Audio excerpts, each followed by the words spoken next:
Bonjour, je vais vous parler aujourd'hui d'un petit bundle de la marque Nextmosphere, le XB-N01UN.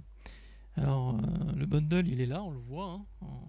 Il est composé de un câble CAUM 6B, un contrôleur XN135, un petit cordon MM34 et une petite cellule de détection SCM04.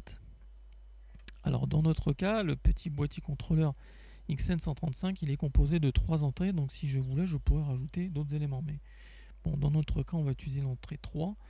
Euh, notre cellule, elle est capable de fonctionner entre 10 et 1,50 m. Mais sachez qu'il existe d'autres bundles avec d'autres cellules qui permettent de travailler dans différentes distances.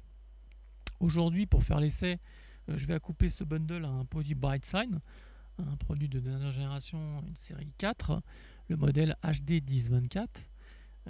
Donc la liaison se fait en USB, hein, voilà.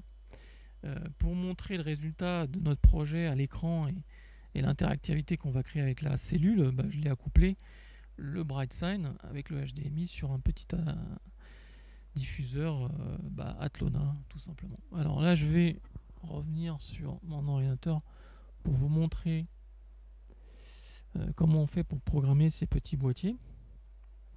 Vous allez voir que c'est très très simple, hein. Dans la notice, tout est expliqué, il suffit de suivre, hein. Bon, là, je vous montre un petit peu comment ça se passe, hein. Là, par exemple, vous voyez, je vais utiliser le code de la première ligne, le X003A crochet 7 crochet. En fait, ça va me permettre de déclencher en fait une action sur une distance de 40 à 50 cm. Donc, voilà, on va créer un petit projet. Donc, Bright Autant est ouvert, je suis en mode interactive.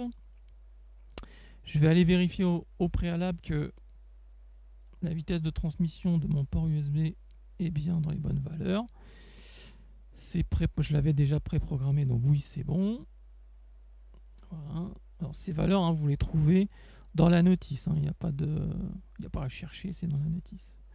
Voilà. Donc maintenant, on va pouvoir faire le projet, un petit projet simple. Donc toujours, moi je prends toujours des trucs très simples, hein.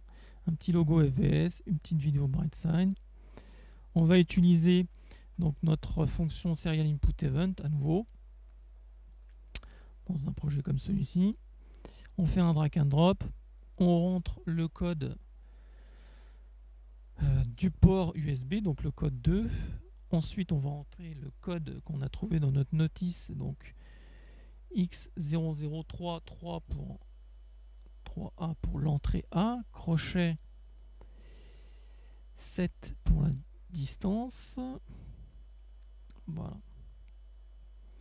Et ensuite, je vais refaire la même chose, mais avec un autre code très similaire, et vous allez comprendre après ce que ça fait.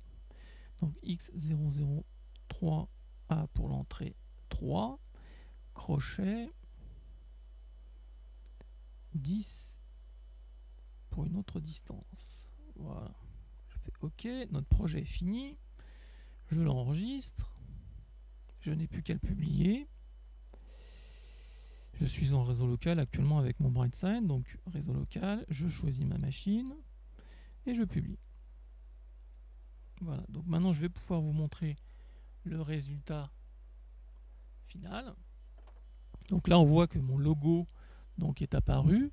Et maintenant je vais monter ma main et je vais descendre au fur et à mesure vers en fait voilà mon détecteur. Donc il a déclenché à 50 cm et si je continue à descendre, tac, à 10-15 cm, et ben c'est ce que je lui ai demandé, c'est de revenir sur le départ. Donc je suis revenu au départ, hein, sur mon projet, je monte ma main en fait, hein, au plus haut et je descends. Et quand je vais arriver vers 50, je vais déclencher une action. Et pour le retour, j'ai demandé de déclencher à 10 ou 15 cm. Donc je descends, je continue à descendre ma main. Et je reviens au départ. Et je retire ma main. Voilà. Donc j'espère que cette petite vidéo vous aura plu et vous aura permis de comprendre comment on fait pour programmer un petit bundle de détection de présence sur un produit BrightSign. Voilà, merci pour votre écoute.